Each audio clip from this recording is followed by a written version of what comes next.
ngexesha uThixo ethetha noAbraham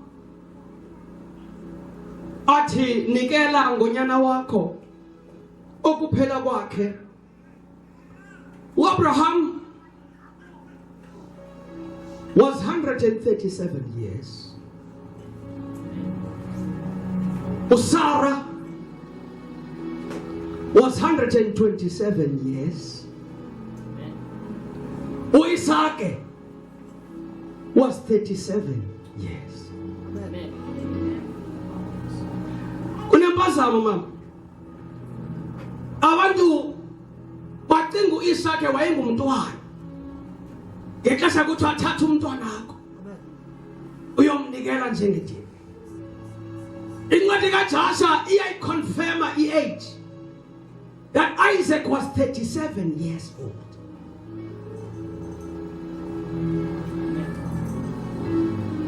Indoda ibinothi tata, I'm not going there.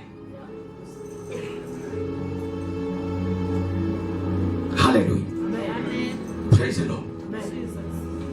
And we are because I wanted to clarify first the age of the person that you are about to talk. Guy. Number 2, and we are level last week. Did you go the land up? Isaac, no Ishmael. Ishmael, Ushaselu Isaac. What at the age of 13? Laughing is really got Tiko. Abraham liti magoluse. Gonke. Osen yake na masraye. Uti ngange nanda nikela ngomphefumulo wami ndayamkela lo nkonzo. Uthi Isaac xa yemmamela. Uti lento uthetha ngayo indlalo le. If it was me, I would have given my life as a living sacrifice. Amen. To God. Did the last week kanti ngexesha show you Thixo mame.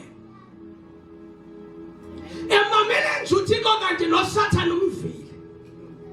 Hallelujah. Are we still here, church? What uThixo xa yebiza ingelosi zakhe. Glory to Jesus. No Satan wakwekho. Hallelujah. What Sunday? Go bufile. Indoda isinike. Wathi nizamfumana ngalelo Thixo. Hallelujah. Uyabuza uthi no Satan wena uzokwenza ngapha. Wathi nami bengizula zula yakathi ukuthetha ekuJob bengikhangela namonyana babantu. Uthi Thixo uke wamqwalasela na uAbraham. Ngoba yena inhliziyo yakhe iyangikholisa. Wathi Thixo ngiyavuma. Kodwa uke waqaphelana noba ever since wamnika insikelelo. Wabuya umfa kwindlela bekhonza ngayo. Thaka yethu yona jonga abaninzi apha endlini. How many of you indlela ubuthandaza ngayo before ufumana insikelelo? But uthe wawufumana insikelelo wahlehla umva. Ndifuna ukuxelela namhlanje, when you do that to Satan umamele. And sometimes you ain't touching report ayisekuthini. Bathi jonga umama ubani jonga utata ubani. Ebekade ekhonza jonga indlela ebekade enikela ngayo engekabikho kule ndawo kuyo. But look at him, look at her now. Hallelujah. Uthi kodwa kutsho Satan kuThixo. Uma ungathi anikele ngendodana yakhe, ungabona ukuthi ingabo sekuxabise wena na okanye uxabise insekelo lomnike yona. There are people here that uThixo athi make a sacrifice that will cost you something. Hallelujah. And when you are in that moment, uSatan eyomangala ngawe. Udinga wena lethi suka enhlizweni yakho kanti suka enhlizweni kaThixo wale. Kanti ngelo xesha uThixo bekukhuphe ekuthembile. Wayibeka lento enhlizweni yakhe ekuthembile. Wathi uthi Satan kamlinga umama ubani, kamlinga uthatha ubani, lento isuka enhliziyweni yami uzambona uzawuyenza. Maniphume kuni ngoba omnye akaziva kwale nkonzo ngoba uyasazi. Now uthi go Satan, it is fine, I will do it. I will ask him for Isaac. Let's see what will happen. Glory to Jesus. Oh yeah, go verse 1, Genesis 22. Uthi go Abraham, ati give me your son, your only begotten son. Ecela nje lento setheni sehlalile meeting yamazulu. Wambonisa uSathane ukuthi ndimethembile uAbraham. Abraham, the moment emvuthiko zangathingaze ngoba wamazi kuthi onikeleyo uyakwazi aphinde abuyekeze. Glory to Jesus. Sisekhona nabangcwele. Ithi meso sekhona. Kwathi umesithi meso sekhona. uAbraham ngexesha ezawunduluka ebikela uSara ekhalela unyana wakhe ubusuku bonke. Ekuseni uthatha amadodana amabili. La madodana amabili ngobani? Oqala ngoEliezer. Eliezer ngubani? Sister kaSika-Abraham.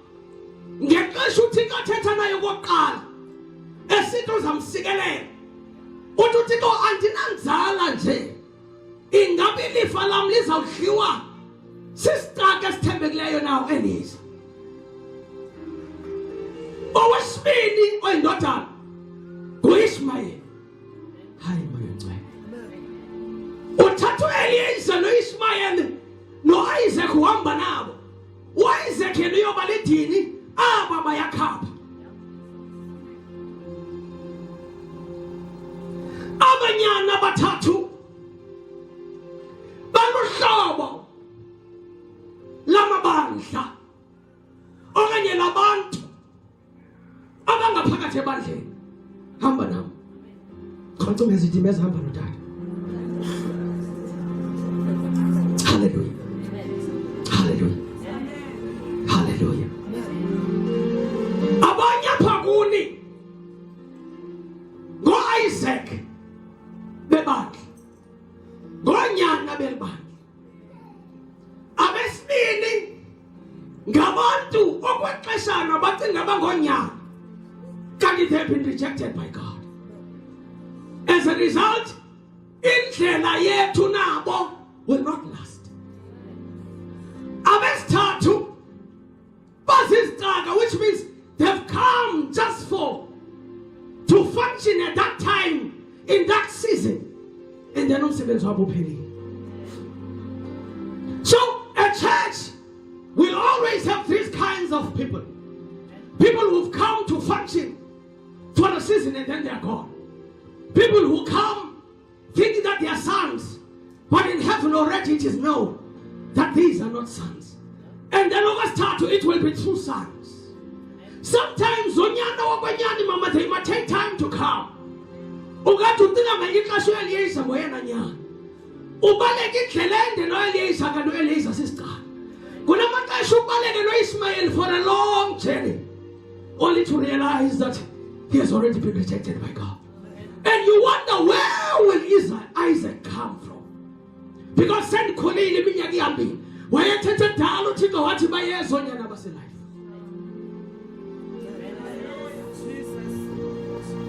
And the question is, which son are you? Because you are either an Isaac, an Ishmael, or an Eliezer. And God,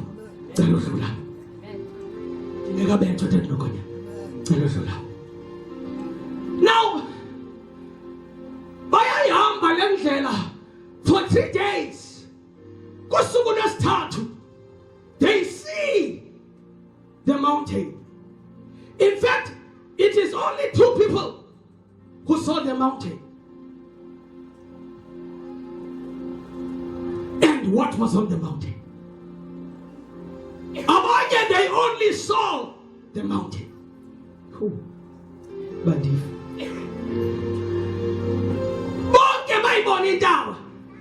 but only two saw the mountain and what was on the mountain. Unzigane ngexesha bonumbono uhamba nenkwenkwana abona inkazimulo ihlaba enkomeni ephangweni ayibuza inkwenkwe uyibonile nalento bendiyibona ithi inkwenkwe ndiyibonanga azuthixo amenza ukuthi lento azamenzisa yona uNtsikane amkhuphele ngaphandle umntwana. But lo mntwana was actually his son. U-Eliezer ebefana nonyana ku-Abraham. U-Ishmayeli ebengunyana nangona ongakhethwanga nguThixo. U-Isaac ebengoyena nyana okhethwa nguThixo to walk the journey with Abraham. Now when they saw the mountain, Abraham uyabuza ezuNtsikane wabuza, what do you see? What I see. What do you see on the mountain? Eliezer no Ishmael but is born in Dab just like any other mountain. With Abraham, Isaac, what do you see? He says, I see fire from the throne of God. It's a Kugumis. In Dab. Phakathi kwayo ndibona ilifu lenkasibulo. Phezulu. They have the same kinds of eyes. But abanye babona indaba. But to Isaac, babona into ebona nguyise. I wonder, how do you call yourself a son with a life, but what you see is not what I see? And God told me, now Abraham, he saw the same thing that was seen by Isaac. A pillar of fire from heaven to earth. Glory is down. We realize that day that as much as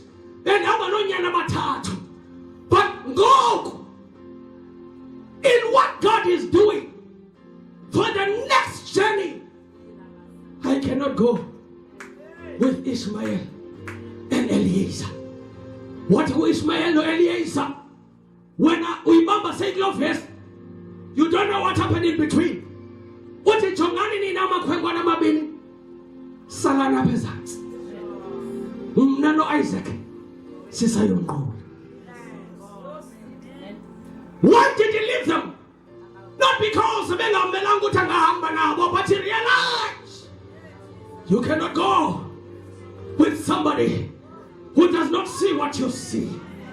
You cannot go with somebody who does not see the fire that you see. Mabuti, this is a September for fire. Awwazu amba nomtonga uboniyo. Umlilo ubona.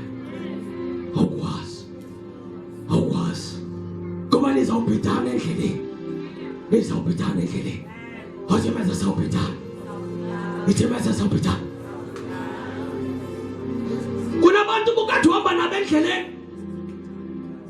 Uthixo wanahlukanisa endleleni. Kanti kungecebo likaThixo. Uthixo beyazi ukuthi abantu ngeke bawubone lo mlilo ubonayo. Ngeke baye kule ndawo uthixo akubizela kuyo. Abanye bayalila bathi Thixo uhlukanisa kanjani noIshmael? Uhlukanisa kanjani noEliezer?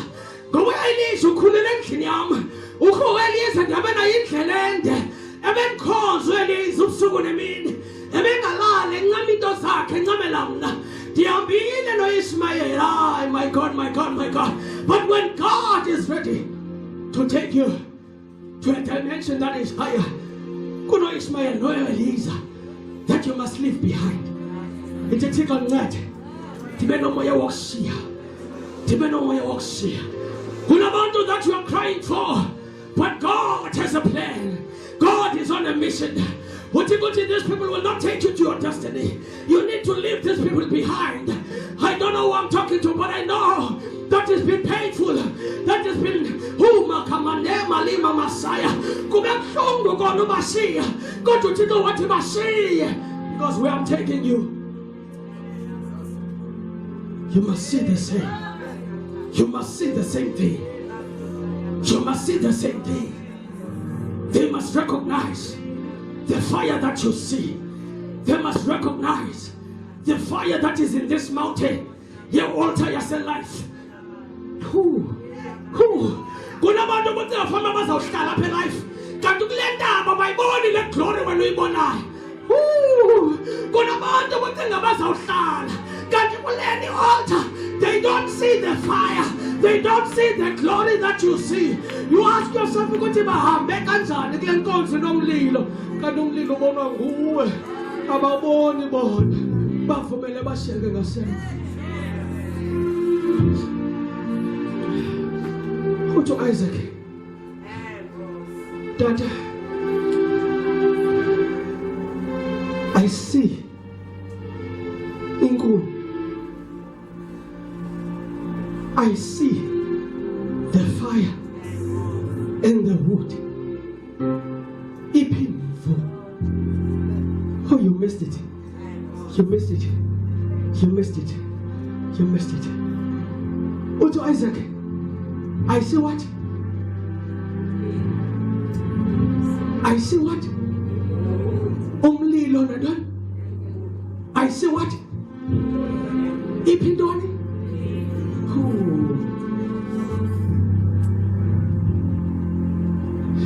When he said, I see the fire, he was not just talking about physical fire. He was talking about the fire of the Holy Spirit that was upon Abraham. The people, Makamande Messiah, who Ramasete, Likanoya Neze, Nia la Messiah, who Brande Kene Mosani, Libranda Kayane Nane Mazupa, Loprando Kale Messiah. My Father, help me this moment. Help me, God, so that I can quickly close this service. Listen, saints. Hear me and hear me well. It was only Isaac who recognized that Abraham was carrying fire. It was not only the fire on the mountain, but kuye kunomlilo. Haya mandiva, mandiva, mandiva, nizandiva, nizandiva. I'm here to tell somebody that be careful of working with people who don't recognize your fire.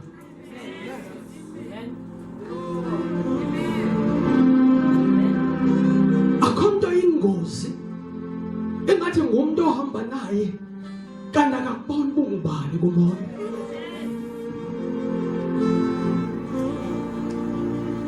Akubhlungu uhlala endaweni kanti awubona umlilo kuwe. Kuna Masaya mande makamasaya. To Isaac, I see the fire and I see the wood, but where is the lamb? Kuna Masaya nayande lebosa niyanda la Masaya la mande rupande ya la masokoro bobo saya zipande le Masaya mande ya la Masaya la baba Masaya rika yando la bosaya la baba saya zupande kandeya rupando kandeya kale Masaya. When Jesus, he chose only 3 to go up the mountain with him. It was not because they were his favorites. That revelation is a lie. It was the only 3 who recognized the fire in him. Na Masaya na mande washia abaniti na semva watata, only those who recognize the fire in him. Zulungelo nyuga na banti ntaba, who do not recognize your fire. Who this morning uzulumko hamba na bantu liso uhlale na bantu ngole na bantu who mono moka maya na manda abantu who don't recognize who you are in the spirit, abantu who don't recognize the fire of God that is in you, those people are dangerous. Those people will cause you to abort.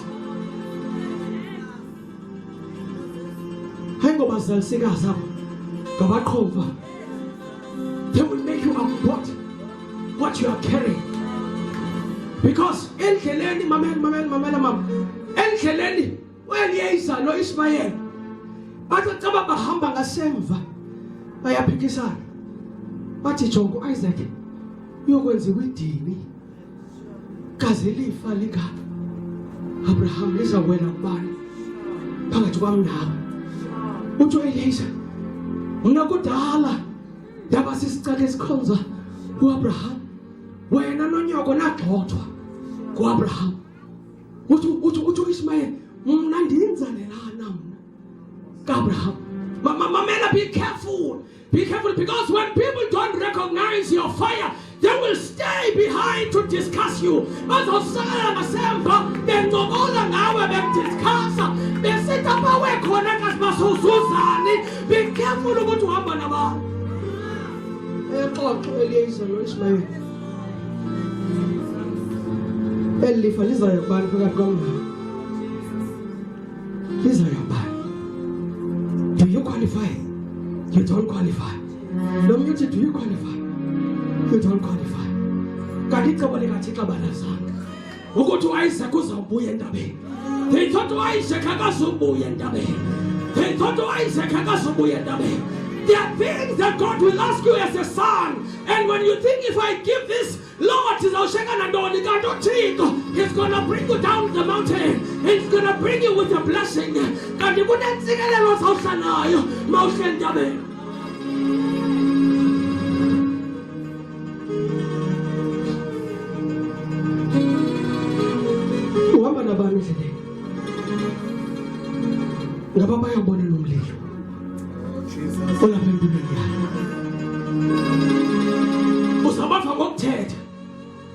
Every time they have something to criticize. Everything every time they open their mouth,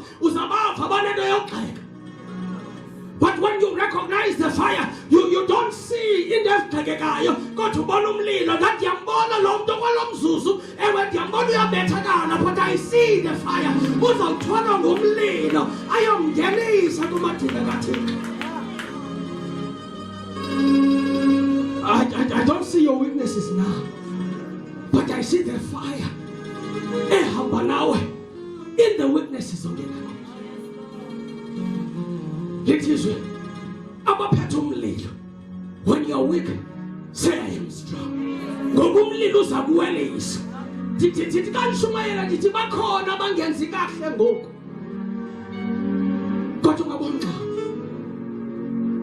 To write them off and disqualify them.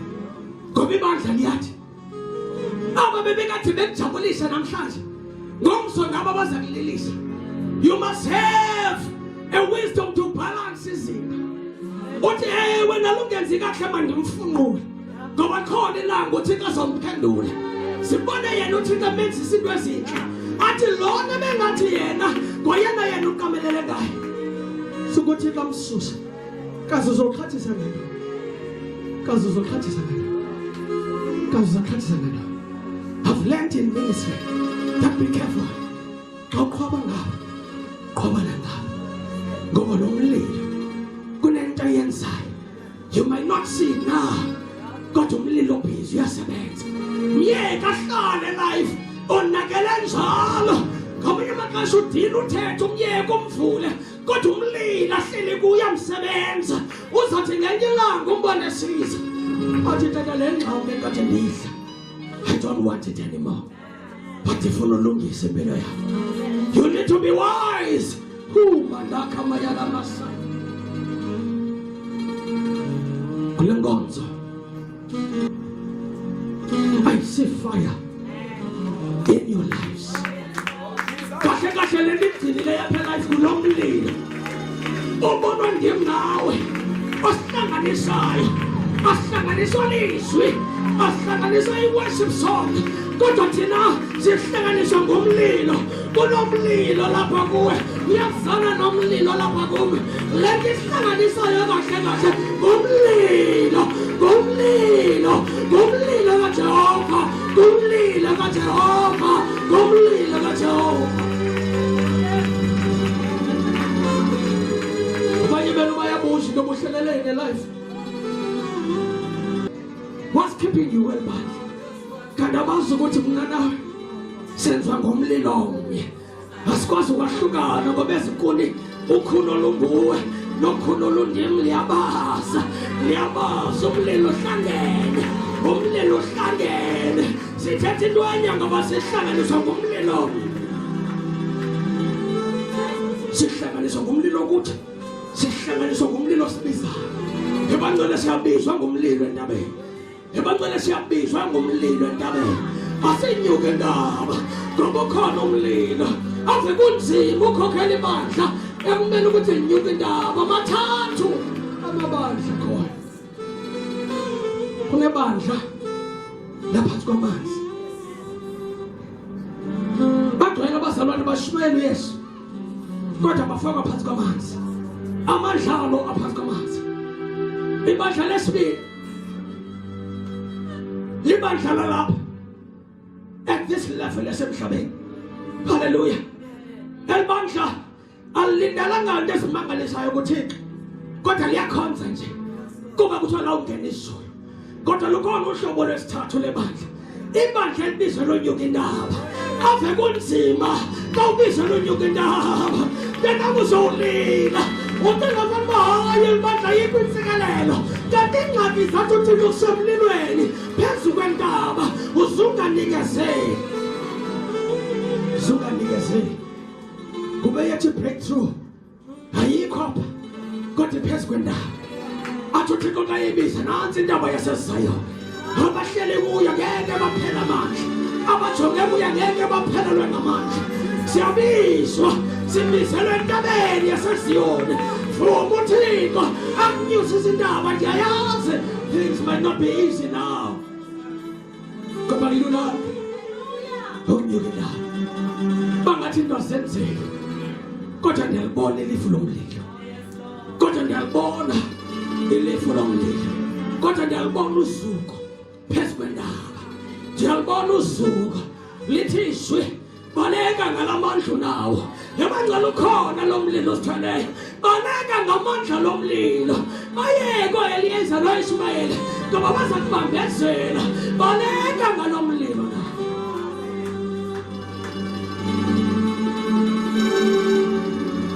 I don't know how many people in your own family every time uphakathi kwabo uyaziva uthezeka amandla kodwa legazi lakho ngabantu ozalwa nabo but whenever you are around them uyaziva uphela amandla. It is because these people we are not carrying the same fire. You are not carrying the same fire. You are not carrying the same fire. Kodwa lona umlilo uza kuhlanganisa nothatha uGomose uzive tshilo uthatha uGomose nawe uhlala naye ngathi nizalwa naye kodwa nizalwa naye udlula abantu zalwa nabo ufumanisa indlela xa sithetha sinendlela esibambana ngayo kumoya udlula ababegazi ngoba siconnecta ngomlilo wezulu ngomlilo wezulu. Yabangcwele ekuseni nje sendiyeka akasivumela umlilo sihlanganise asivumela umlilo sihlanganise. There is fire even in this service, a fire that has come to unite us, to make us stronger as a church, to make us stronger as the body of Christ, so that sinyuke indaba sihambe siyolanda likhona ilifu lisilindile ukhona umlilo entabeni ulindele thina. Oh, don't go with people who don't recognize your fire kuleni service namhlanje. Tell yourself that even in numbers somebody has deleted namhlanje. Ngoba guess what, every time lo muntu akufonela wenzani? Quenching the fire. Every time ufumana icall yakhe lo muntu omnye wahamba ebandleni kodwa usaqhubeka uyakufonela wenzani? Cima ntoni? Guess guess what? The more uthetha naye efonini is the more uzawuqala ubona into othini mama bengade ngingamazi mama kanti iyandika le nto mama. Why? Because uhlangene necall enza nto etheza amandla icima umlilo. But above there are people that you need to disconnect. Uthi jonga ndiyakuthanda kodwa incoko yakho izaba ngebandla nento zebandla cela ungaphinde unifonele. If unifonela nje basincokola then it's fine, but if uzothetha ngebandla don't phone me again. It's fine. I love you ngizabulisa ngizakuthanda ngizakuhaga. Amen. Hallelujah. Yebangcwele, this is not an ordinary church. Yibandla lomlilo eli. And imfazwe yethu kuyavakala. The 3 days ka-Abraham yomnyuka indaba iyavakala. Because truly there is something that is on top of the mountain. There is something that is on top of the mountain. If Jesus wakwazi ushiya abadisciples ezantsi entabeni, uAbraham wakwazi ukushiya onyana ezantsi entabeni, ubungibani wena uthi hayi ndizaba manage ndizabayeka basondele but abazoniphazamisa. Who are you? Ake siyeke novutha sinyana. Abraham washiya ezantsi entabeni. Yes washiya. Wahamba nesithathu. Ungibani wena? Bawuzathi hayi doesn't matter, they can call me. Akho nto bayenzayo. Hayi cela amen. Ungibani wena? Are you better than Abraham? Are you better than Jesus? Do you know kubani ononyuka na intaba empilweni yakho? Awukhocumeza. Ithi ngobani bangaka ndihleka nabo ngobani kanene kwasunyuka nabo intaba. Awukhocumeza. Can we be real this morning? Ma, can we be real? Ngobani bangaka uncuma nabo even nalapha enkonzweni ngobani onganyuka nabo intaba?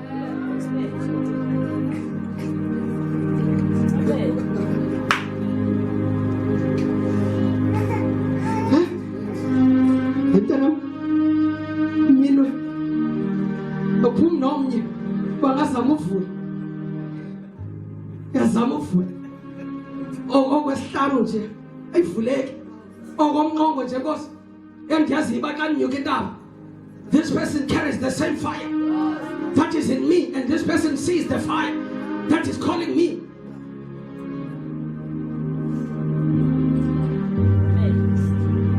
Zelibona isandla esisothi hayi tata ngiqinisekile ngayo. Phamisa nje isandla. Thini babini bakhona bathathu. Athi hayi dinabo nako wesini. Hayi manje lisikelelekile bandla nako wehlala nako wesithathu. Hayi Nkosi yami uqhubele uthixo isandla. Kusho ukuthi khona Nkosi yakho. Khona Nkosi yakho bangcwele. Sifikelele kwisizini that you must be sure ukuthi ungubani ohamba naye. Lo muntu ngabonawo nalomlilo lapha kuwo. Okwesithathu ngaba lo muntu uyabona nalomlilo obizayo. Mamela wenzani uSathane endleleni? Sendiyavana. Qala kuAbraham. Ufika njengexhego elithobekileyo kakhulu elilungileyo. He disguises himself as a man. If uSathane uyakwazi uvela in the physical form azenze ixhego, wahlulwa into lokuvela ephupheni lakho azenze utamkhulu wakho acela inkomo. Ankhwapha iyavela uSathane kuAbraham uthi jonga ngeke uThixo acele lento athi abotshisa unyanakho. It's a lie, don't do it. Athi uSathane xa uthi uAbraham xa emmamele athi no, I recognize this. This is not the voice of a friend.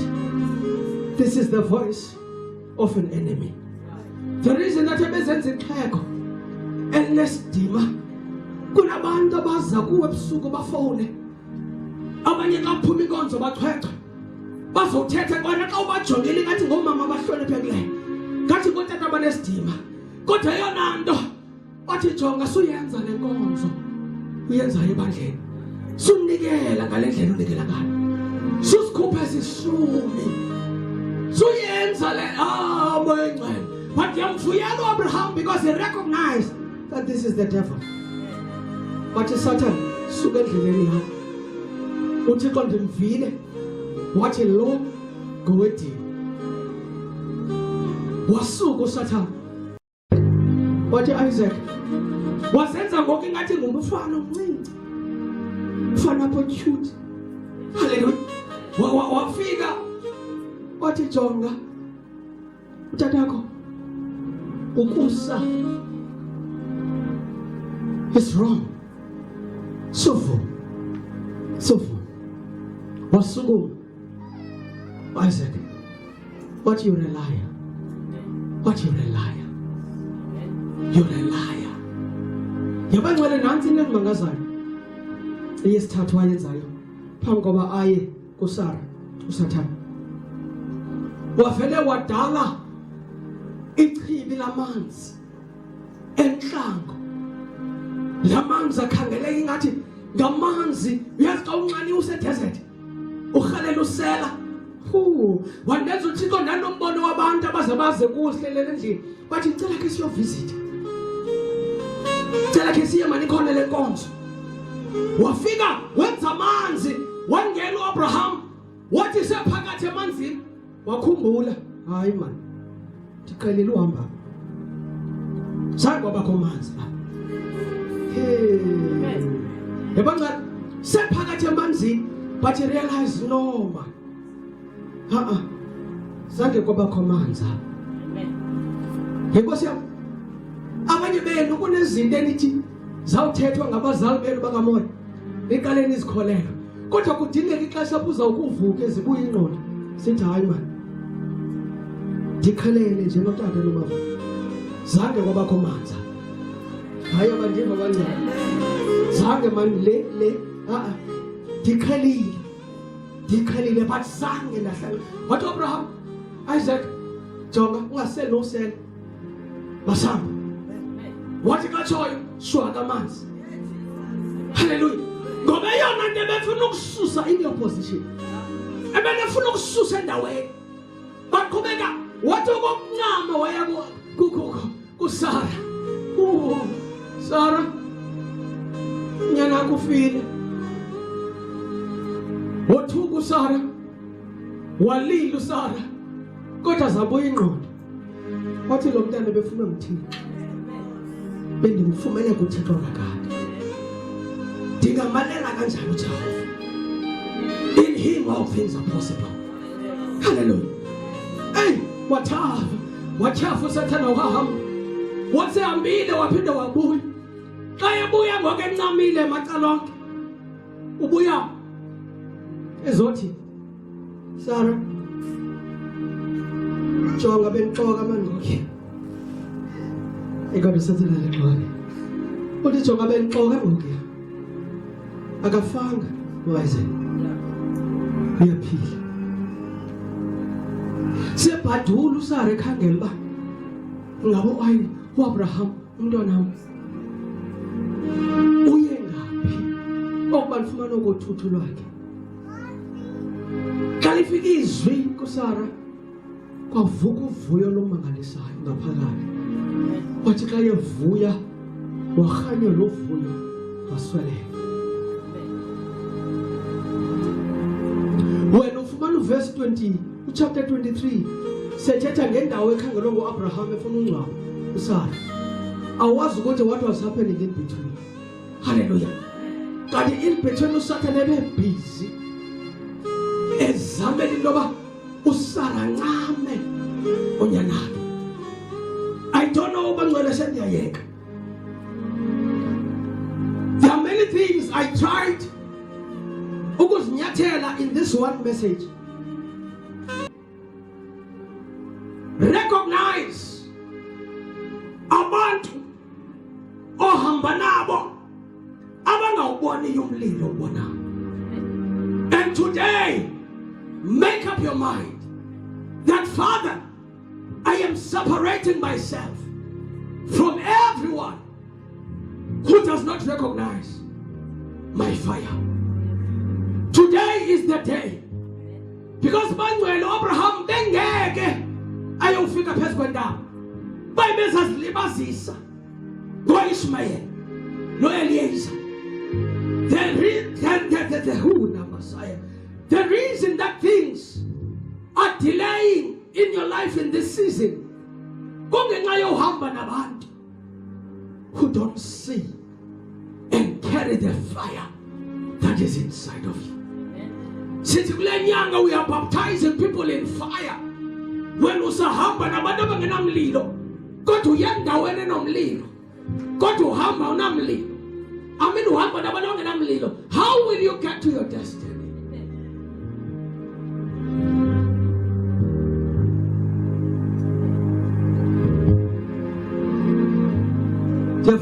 Jongine status. Because sometimes abanye waposta la mzalwane, onye waposta la mfundisi wayekwe, onye waposta la baba. Yamathi hey, ingaba ngabantu aba obizelwe kule season bamonyuka nami intaba obagcwalise ku status sakho. Because whatever esistima mlilo empilweni yakho, the moment unento yakhe kufana nabantu bebekhola into baxasikhoma ifoto kamthandazeli siyaphila. It means there is a spiritual connection that might delay you in the season, and you need to recognize, Lord, ndibonise zonke izinto ezinisicima mlilo ezibangela intoba in this season ndibe kanti nayifumana i-breakthrough. Ithi meza le nyanga ezifana nezi. Ithi meza le nyanga ezifana nezi.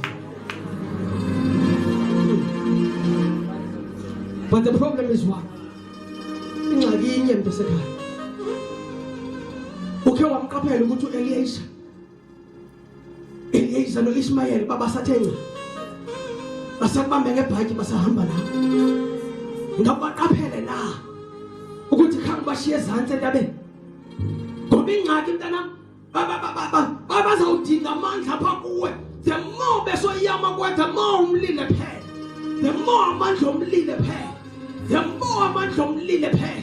But today you must recognize and say, Father, whoever has been walking with me but failing to recognize the fire that is in my life, today, bayashiyeka ezantsi. Cela umnike inyawo sizothandaza.